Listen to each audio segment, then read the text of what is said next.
तर इथं पुन्हा दाखवलेलं आहे की ही विद्या संपूर्ण 5 मूल्यावर आधारित आहे. भोजन में शक्ति नहीं, दवा में स्वास्थ्य नहीं, धन में सुख नहीं, शास्त्र में माहिती है ज्ञान नहीं, आणि संबंधियों में कर्तव्य है अपनत्व नहीं. आपण भारतीय लोक फार धर्मप्रिय आहो आणि म्हणून ही सर्व धर्मांची आहे. हिंदूंमध्ये नवरात्र उपवास, तप, सेवा आणि सुमिरन. नंतर गीतेमध्ये तप, दान आणि यज्ञ म्हटलेलं आहे. बुद्ध धर्मामध्ये स्वल्पाहार, धर्मदान आणि विपश्यना. कुराणमध्ये रोजा, जकात आणि नमाज. गुरु ग्रंथ साहेबमध्ये उपवास, दसबंद आणि सिमरन. आणि ईसाई धर्म किंवा ख्रिश्चनमध्ये फास्टिंग, चॅरिटी आणि प्रेयर म्हटलेलं आहे. तर हे महान लोक आहेत ज्यांनी नाव घेतलं नाही, बक्षीस मिळवलं नाही.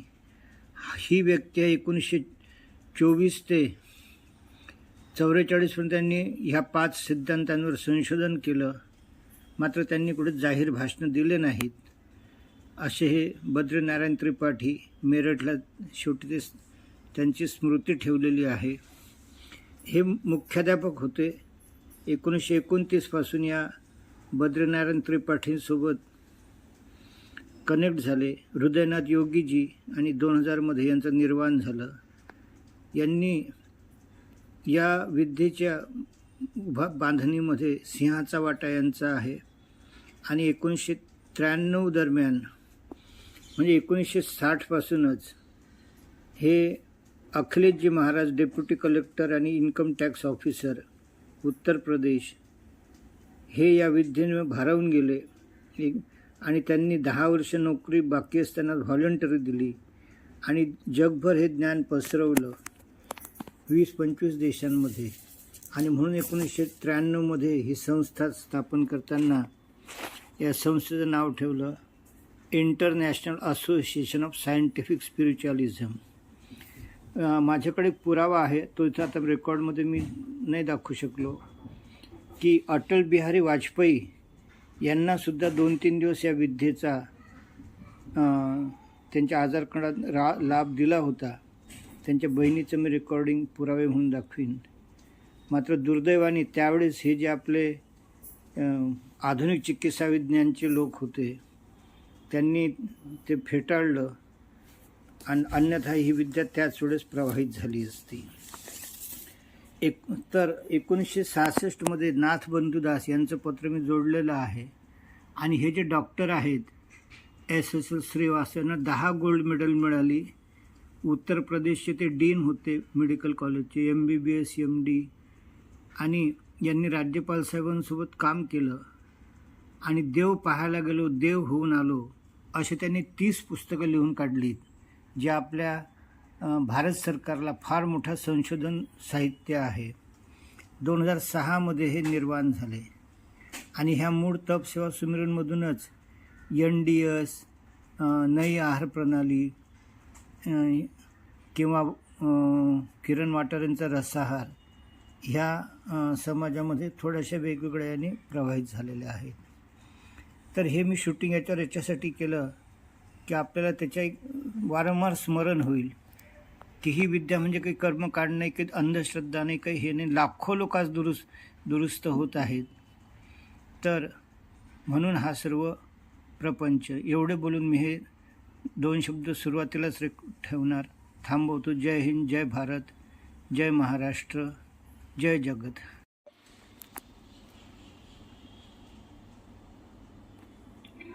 आदरणीय मान्यवरांनो, या व्हिडिओ क्लिपला आपण वाटल्यास भाग 2 म्हणूया. आणि यामध्ये तुम्ही 55 मिनिटाची क्लिप, जी मी तुम्हाला आग्रह केला की ब्रह्मवेळी म्हणजे सकाळी 3 ते 5च्या अत्यंत शांत वातावरणात एक पॉईंट मन लावून आत्मसात करा. तो जर तुम्ही केला असेल तर निश्चितच 6500 वर्षापासून हा जो तपसेवा सुमिरनचा इतिहास आहे आणि विशेष करून 1993 पासून जे हजारो लाखो लोक या नई आहार प्रणालीमुळे व्याधीमुक्त होत आहेत, दवामुक्त होत आहेत आणि मधून आपण जगाची आरोग्याची पुनर्रचना करू शकतो याचा मला 100% आत्मविश्वास आहे.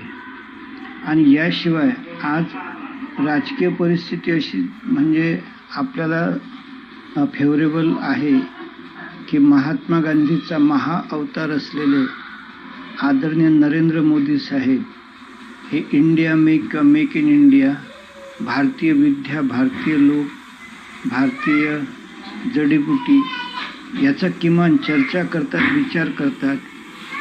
ही आपल्याला खूप भाग्याची गोष्ट आहे. आणि म्हणून पुन्हा एकदा त्या 55 मिनिटाच्या क्लिपचे मी समीक्षण करत आहो की मूळ कुठलाही धर्म असेल त्याला आता प्रभू रामचंद्र म्हणतात लगेच आपण कुठल्या धर्मावर यायला नको.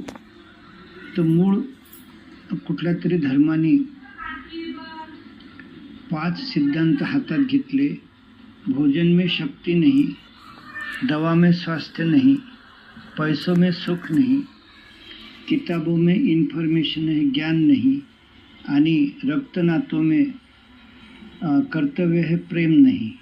तर हे 5 मुद्दे मी थोडक्यात समजावून पण सांगितले होते. पुन्हा एकदा सांगतो की नरेंद्र मोदी साहेब 15 दिवस पाण्यावर असतात म्हणजे भोजन में शक्ती नाही. रेग्युलर मरेपर्यंत BP, डायबिटीज, थायरॉइड, कॅन्सरच्या गोळ्या घ्याव्या लागतात म्हणजे दवा में परमनंट स्वास्थ्य नहीं, टेम्पररी है. तिसरं, पैसों में सुख नहीं.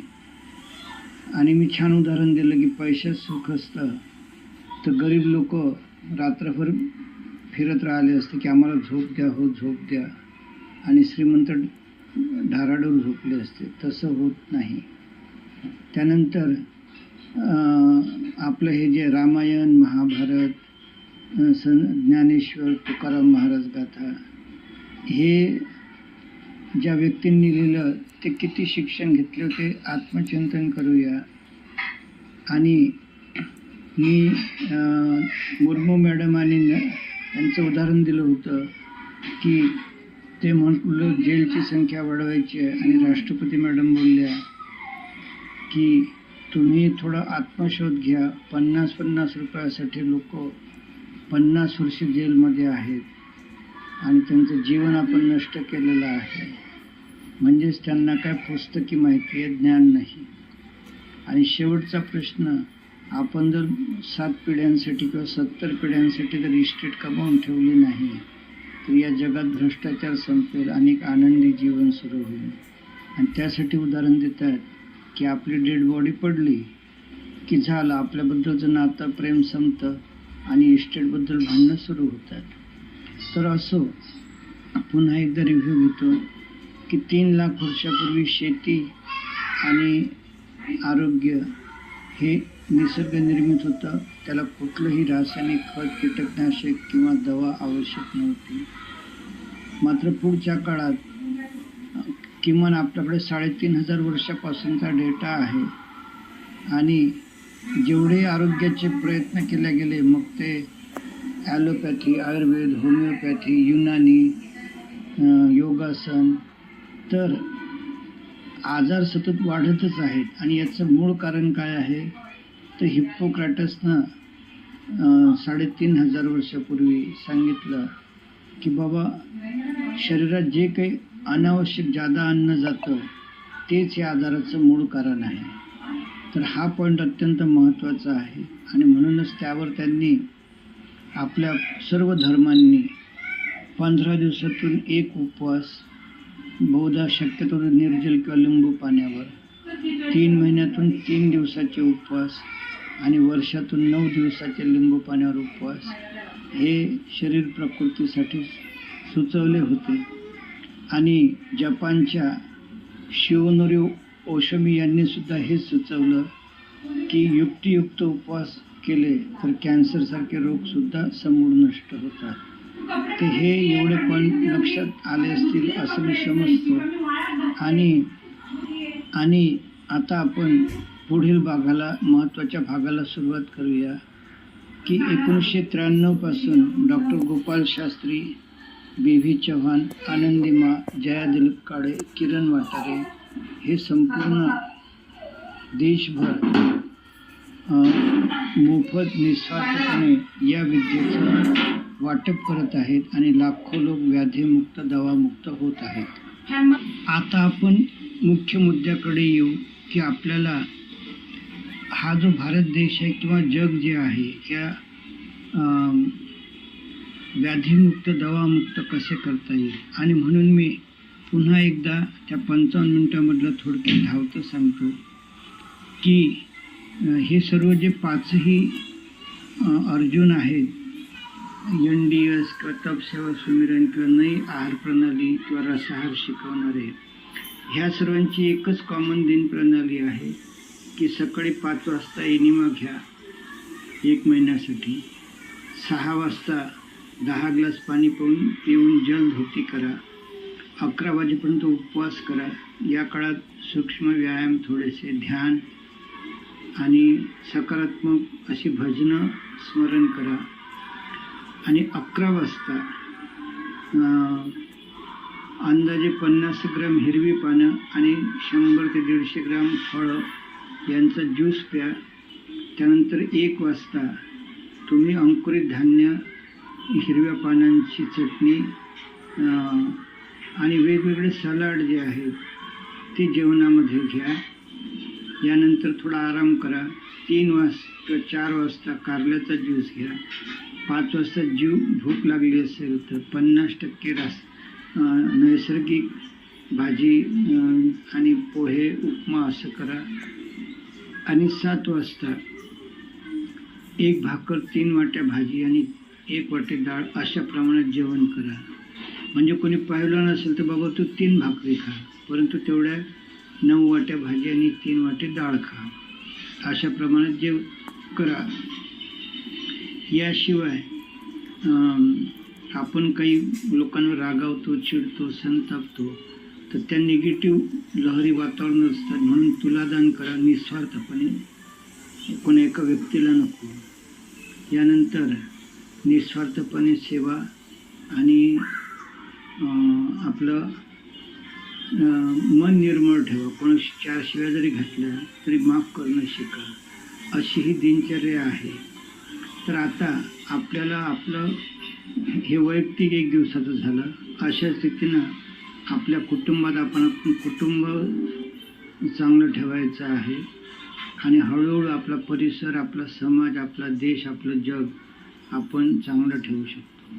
तर याचे अनेक उदाहरणं मी दिलेले आहेत किंवा वेबसाईटवर आपण प्लेलिस्टवर अभ्यास करू शकतो. आता आपल्याला विचार करायचा आहे की ही विद्या लोकांपर्यंत कशी पोचवायची. तर सोपं आहे की समजा आता एक ग्रामपंचायत घेऊया. ग्रामपंचायतमध्ये 2000 लोकसंख्या आहे, अंदाजे 200 व्याधिग्रस्त लोक असतील.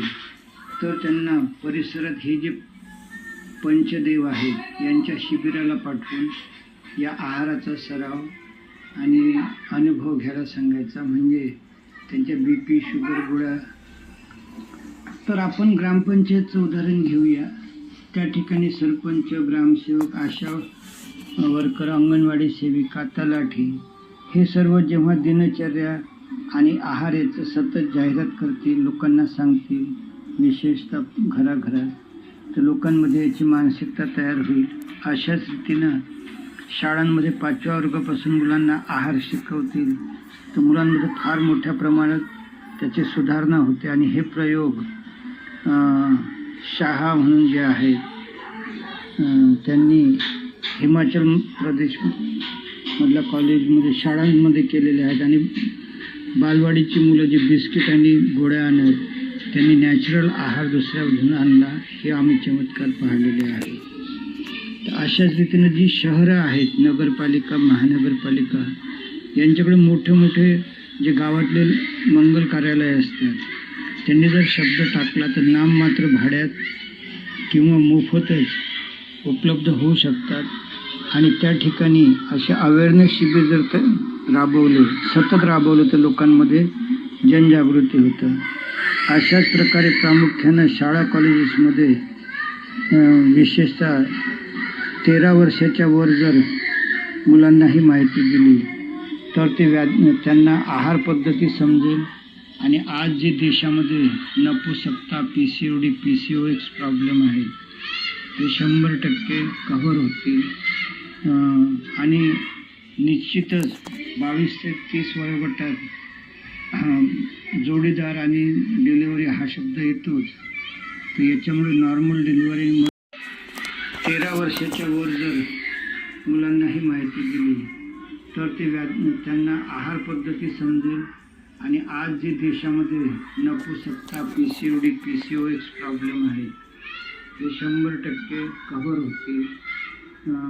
आणि निश्चितच 22 ते 30 वयोगटात जोडीदार आणि डिलिव्हरी हा शब्द येतोच, तर याच्यामुळे नॉर्मल डिलिव्हरी, मजबूत बाळ आणि याशिवाय बाळाचं संगोपन नैसर्गिक आहाराद्वारे आणि ज्यूसद्वारे म्हणजे एका चांगल्या युवा पिढीची निर्मिती होईल. तर अशा रीतीने नगरपालिकांची हे आहे. आता मंत्रालय स्तरावर शिक्षण खात्यात बदल करायचे आहेत आणि B.V. चव्हाणांच्या एका क्लिपमध्ये स्पष्ट म्हटलेलं आहे की गणित, इंग्लिश, फिजिक्स हे बोगस शिक्षण आहे. काय खावं, किती खावं, का खावं हे मुलांना शिकवणं महत्त्वाचं आहे. आणि त्या रीतीनं आपल्याला शिक्षण क्षेत्रात बदल करावे लागतील आणि असे बदल हळूहळू होत आहेत, पण ते फार थोड्या प्रमाणात आहेत. ते मोठ्या प्रमाणात होणं आवश्यक आहे. आणि दिल्ली स्तरावर सुद्धा संसदेमध्ये 5 वर्ष हा आहार प्रणाली लावून त्यांच्या देशात, त्यांच्या राज्यात ही विद्या घेऊन जाते आणि याचे सर्व प्रयोग झालेले आहेत. मध्य प्रदेशच्या आमदारांनी जे प्रेस ट्रस्ट रिपोर्ट दिले 19 मार्च 2013ला साक्षर झाल्यावर ते अभ्यासनीय आहे. आणि म्हणून B.V. चव्हाणांच्या एका क्लिपमध्ये स्पष्ट म्हटलेलं आहे की गणित, इंग्लिश, फिजिक्स हे बोगस शिक्षण आहे. काय खावं, किती खावं, का खावं हे मुलांना शिकवणं महत्त्वाचं आहे. आणि त्या रीतीनं आपल्याला शिक्षण क्षेत्रात बदल करावे लागतील आणि असे बदल हळूहळू होत आहेत, पण ते फार थोड्या प्रमाणात आहेत. ते मोठ्या प्रमाणात होणं आवश्यक आहे. आणि दिल्ली स्तरावर सुद्धा संसदेमध्ये 5 वर्ष हा आहार प्रणाली लावून त्यांच्या देशात, त्यांच्या राज्यात ही विद्या घेऊन जाते आणि याचे सर्व प्रयोग झालेले आहेत. मध्य प्रदेशच्या आमदारांनी जे प्रेस ट्रस्ट रिपोर्ट दिले 19 मार्च 2013ला साक्षर झाल्यावर ते अभ्यासनीय आहे. आणि म्हणून आता एका नव्या युगाची सुरुवात करायची आहे. फार चमत्कारिक असे हे रिझल्ट असणार आहे. आता वाचकांना अधिक प्रेरणा मिळावी म्हणून हे शूटिंग मी एका दैनंदिनीच्या म्हणजे आपली दिनचर्या काय असेल त्या पोस्टरवर केलेलं आहे. आणि याचे जे शिबिर कसे असतात हिंदी भाषेमध्येच ते आहेत, त्यावर सुद्धा केलेलं आहे. तर वाचकांनी यापासून प्रेरणा घ्यावी आणि एका राष्ट्रबांधणीच्या, चांगल्या समाजरचनेच्या कामाला सुरुवात करूया. आणि आज जे संपूर्ण जग देशाला घाबरवतं की तुम्ही BP नंबर 1, हार्ट अटॅकमध्ये नंबर 1, थायरॉईडमध्ये नंबर 1, शुगरमध्ये नंबर 1, तर हे आपण शून्यावर येऊ शकतो. हा मला आत्मविश्वास आहे. आणि मी गजानन वाघ त्या तासापर्यंत. आणि चला आपण एका नवीन बांधणीला सुरुवात करूया. माझा मोबाईल नंबर आहे 877-927-5426. एवढे बोलून मी हा भाग 2 थांबवतो. जय हिंद, जय भारत, जय महाराष्ट्र. ह्या 12 मिनिटाच्या शूटिंगची मी केलेली आहे. त्याचं पुन्हा एकदा थोडक्यात समीक्षण सांगतो कि भोजन में शक्ति नहीं, दवा में स्वास्थ्य नहीं, धन में सुख नहीं, शास्त्र में माहिती है ज्ञान नहीं आणि संबंधियों में कर्तव्य है प्रेम नाही. आपण लगेच जात आणि धर्मावर येण्यात फार एक्सपर्ट आहो ते मी सप्रमाण दाखवीन. आणि म्हणून ही सर्व धर्माची विद्या आहे